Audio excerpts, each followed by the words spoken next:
Praise the Lord. आप सबको जय मसीह की। मैं परमेश्वर का एक बार फिर से धन्यवादी हूँ कि उसने मौका दिया है कि उसके जीवित वचन के ऊपर हम मनन करें, बातचीत करें और कुछ बातों को समझें जो बाइबल में हैं। हालेलुया।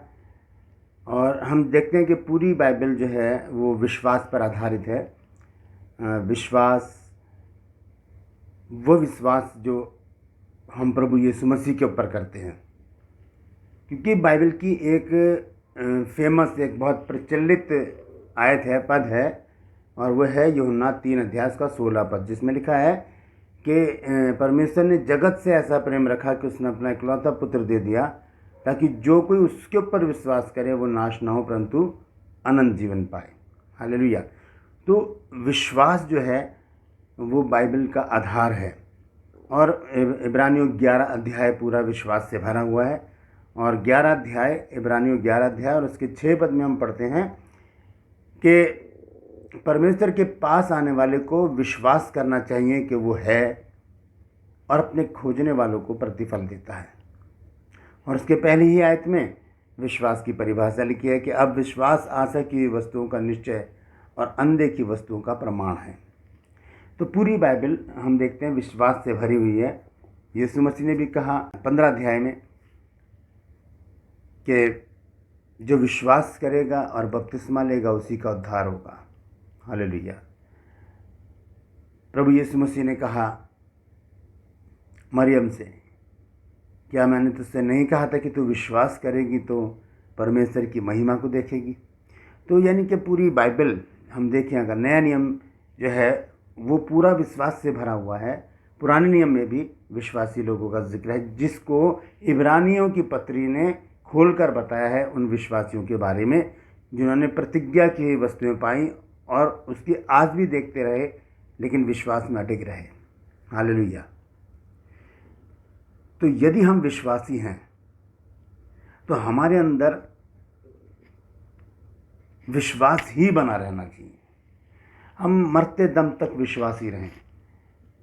प्रकाशित वाक्य 2 अध्याय के 10 पद में लिखा है कि प्राण देने तक विश्वासी रहे तो मैं तुझे जीवन का मुकुट दूंगा। हालेलुया। तो प्राण देने तक हमें विश्वासी बने रहना है। मैं आपका दोस्त पास्टर राज मैसी आपसे मुखातिब हूँ, और आप देख रहे हैं मेरा यूट्यूब चैनल जिसका नाम है ब्रदर राज मैसी।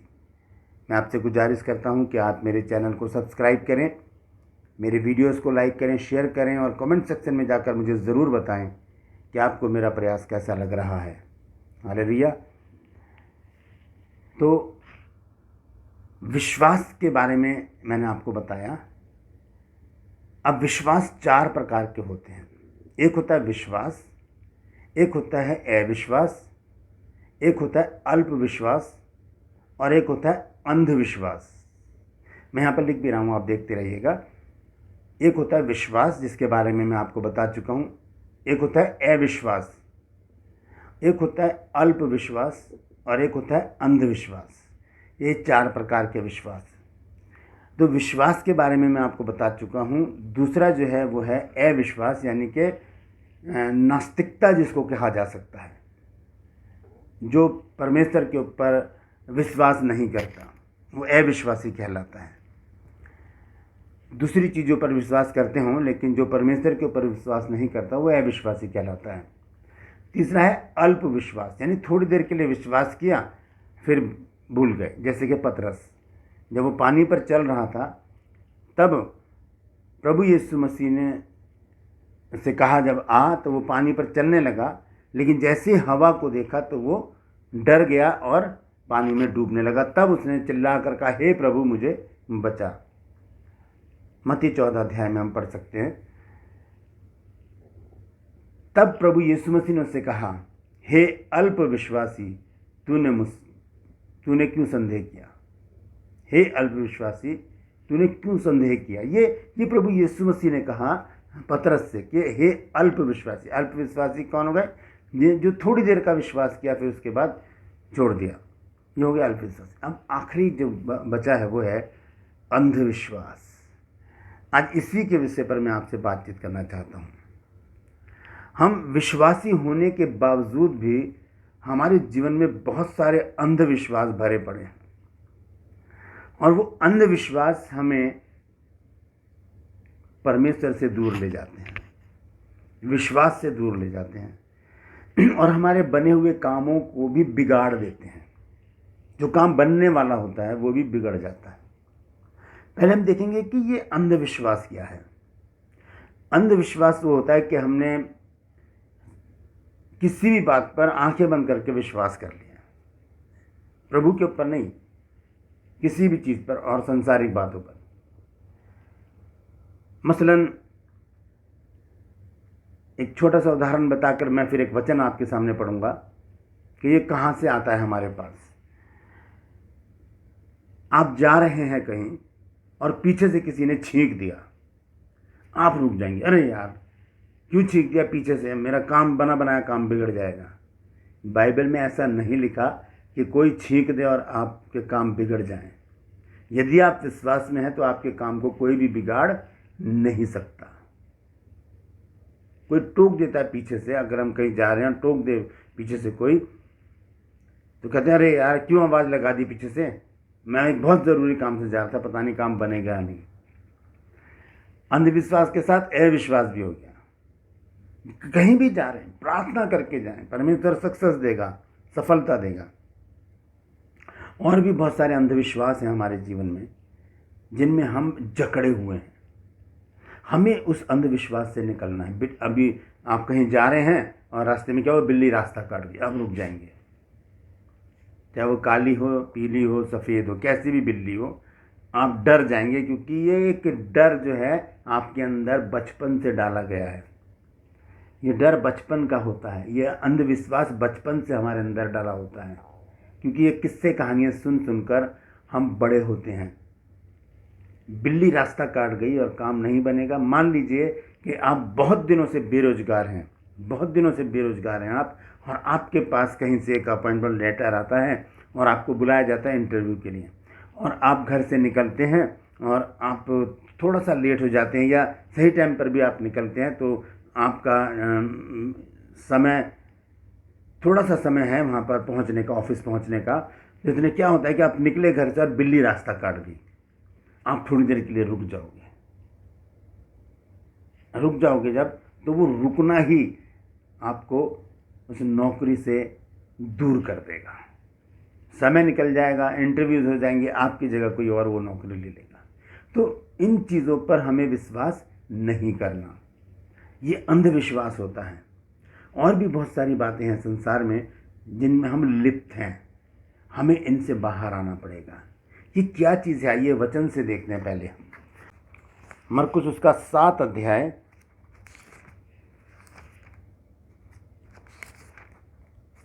और मैं पढ़ूंगा 6 आयत से।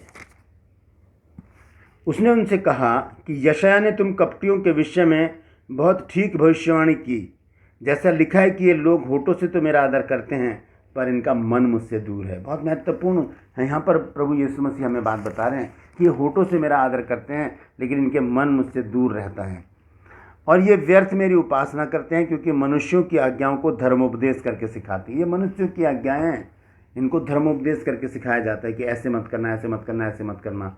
बिल्ली रास्ता काट जाए तो रुक जाना, कोई छींक दे तो रुक जाना, कोई चाबी खड़का दे तो रुक जाना, है कोई टोक दे तो रुक जाना। ये चीज़ें हमारे जीवन में, विश्वासियों के जीवन में कोई मायने नहीं रखती। इनको हमें हटाना पड़ेगा अपनी लाइफ से। प्रार्थना हर एक रोकने वाली वस्तु को दूर कर देती है। जब हम प्रार्थना करके घर से निकलते हैं, हम शाम को सही सलामत वापस आते हैं। हालेलुया। आगे देखिए क्या लिखा है, क्योंकि तुम परमेश्वर की आज्ञा को टालकर मनुष्यों की रीतियों पर चलते हो। ये मनुष्यों की रीतियां हैं बनाई हुई, ये आडंबर हैं, ये मनुष्यों के बनाए हुए हैं। बाइबल में कहीं नहीं लिखा कि बिल्ली रास्ता काट जाए तो रुक जाओ, कोई छींक दे तो रुक जाओ, कोई टोक दे तो रुक जाओ, कोई चाबी खड़खड़ा दे तो रुक जाओ। और भी बहुत सारी बातें हैं जो मैं लेना नहीं चाहता, तो एपिसोड लंबा हो जाएगा। बहुत सारी बातें हम सब जानते हैं कि किस प्रकार से हम इस अंधविश्वास में बिंधे हुए हैं। ऐसा करेंगे तो वैसा हो जाएगा, वैसा करेंगे तो ऐसा हो जाएगा। बाइबल में कहीं नहीं लिखा ऐसी बातें। और यहाँ पर लिखा है कि और उसने उनसे कहा, तुम अपनी रीतियों को मानने के लिए परमेश्वर की आज्ञा कैसी अच्छी तरह से टाल देते हो। हम अपनी रीतियों को मानते हैं कि ये अंधविश्वास में हम बंधे हुए हैं। इस अंधविश्वास से हमको बाहर आना पड़ेगा। इसलिए यीशु मसीह यहाँ पर कह रहे हैं कि ये व्यर्थ मेरी उपासना करते हैं, क्योंकि मनुष्यों की आज्ञाओं को धर्मोपदेश करके सिखाते हैं। अगर ये अंधविश्वास हमारे अंदर है तो फिर बाइबल हमारे घर में क्या कर रही है? हमें विश्वासी बनना है, ना कि अल्पविश्वासी, ना कि अविश्वासी, ना कि अंधविश्वासी। हमें विश्वासी बनकर परमेश्वर के सम्मुख बने रहना है, तभी हम कामयाब होंगे। अन्यथा ये अंधविश्वास हमें बहुत पीछे ले जाएगा। हमारे कोई काम नहीं बनेंगे, हमारे कोई काम नहीं बनेंगे। ये अंधविश्वास हमें परमेश्वर से दूर कर देता है। और कुलुसियों में भी संत पौलुस ने कुछ लिखा है, वो भी मैं आपको पढ़कर बता देता हूँ, फिर उसके बाद मैं समाप्त करूँगा। कुलुसियों की पत्री और उसका 2 अध्याय, यहाँ मैं 20 आयत से पढ़ूँगा। यहाँ लिखा है, जबकि तुम मसीह के साथ संसार की आदि शिक्षा की ओर से मर गए, तो फिर उनके समान जो संसार में जीवन बिताते हैं, मनुष्यों की आज्ञाओं और शिक्षा अनुसार और ऐसी विधियों के वश में क्यों रहते हो कि ये ना छूना उसे, ना चखना उसे, हाथ न लगाना, क्योंकि ये सब वस्तु काम में लाते लाते नाश हो जाएंगी। इन विधियों में अपनी इच्छा के अनुसार गढ़ी हुई भक्ति की रीति और दीनता शारीरिक योग्याभ्यास के भाव से ज्ञान का नाम तो है, परंतु शारीरिक लालसाओं के रोकने में इनसे कुछ भी लाभ नहीं। इनसे कुछ भी लाभ नहीं है। शारीरिक लालसा हम रोक ही नहीं सकते, वो रोकती है ये बाइबल, परमेश्वर का वचन, हमारा विश्वास। हम विश्वासी बने रहें। जब हम अंधविश्वासी बन जाते हैं, हम परमेश्वर से दूर हो जाते हैं और हम सिर्फ दिखावा करते हैं कि हमारा विश्वास परमेश्वर के ऊपर है। मान लीजिए कि आप कहीं जा रहे हैं और आपने प्रार्थना की कि प्रभु मैं घर से निकल रहा हूँ, मुझे अपने लहू में छुपाना और सही सलामत मेरे गंतव्य पर पहुँचाना। और आप घर से निकले, इतने में पीछे से किसी ने छींक दिया, आप रुक जाओगे। तो आपका प्रार्थना के ऊपर से तो विश्वास हट ही गया ना। फिर आपका विश्वास किस पे आ गया? मनुष्यों की बनाई हुई रीति पर। मनुष्यों ने ये रीति बनाई है कि कोई छींक दे तो रुक जाओ, कोई टोक दे तो रुक जाओ, बिल्ली रास्ता काट जाए तो रुक जाओ, कोई चाबी खड़खड़ा दे तो रुक जाओ, और भी बहुत सारे अंधविश्वास हैं जो हमारे जीवन में हैं। हमें उन सबको हटाना पड़ेगा, उन सबको हटाना पड़ेगा। ठीक उस अंधे भिखारी की तरह जब यीशु मसीह ने उसको बुलाया, क्योंकि वो यीशु मसीह को पुकार रहा था, हे दाऊद के संतान यीशु मुझ पर दया कर। यीशु मसीह ने जब उसे बुलाया तो वो कैसे आया? उसने सारा लबादा अपना फेंका और शीघ्रता से उठकर वो प्रभु यीशु मसीह के पास आया। और जब यीशु मसीह के पास आया, यीशु मसीह ने कहा, तू क्या चाहता है मैं तेरे लिए करूं? उसने कहा, यही कि मैं देखने लगूं। प्रभु यीशु मसीह ने उसे आशीष दी और उससे कहा, जा तेरे विश्वास ने तुझे चंगा कर दिया है। हमारा विश्वास हमें चंगाई दिलाता है, हमारा विश्वास हमें सक्सेस करता है, हमारा विश्वास हमें प्रभु यीशु मसीह के साथ जीवन बिताने का मौका देता है। अविश्वासी, अंधविश्वासी या अल्प विश्वासी हम लोग ना बने, हम विश्वासी बन जाएं और प्रभु यीशु मसीह से वो आशीषें पाएं जो वह हमें देना चाहता है। हालेलुया। आज के लिए बस इतना ही। अगले एपिसोड में आपसे फिर मुलाकात होगी। परमेश्वर इन वचनों के द्वारा हम सबको आशीष दे। यदि आज आपने कुछ सीखा है इस वचन से, तो कमेंट सेक्शन में जाकर ज़रूर बताइए कि आपने क्या सीखा है। परमेश्वर आप सबको आशीष दे। हालेलुया।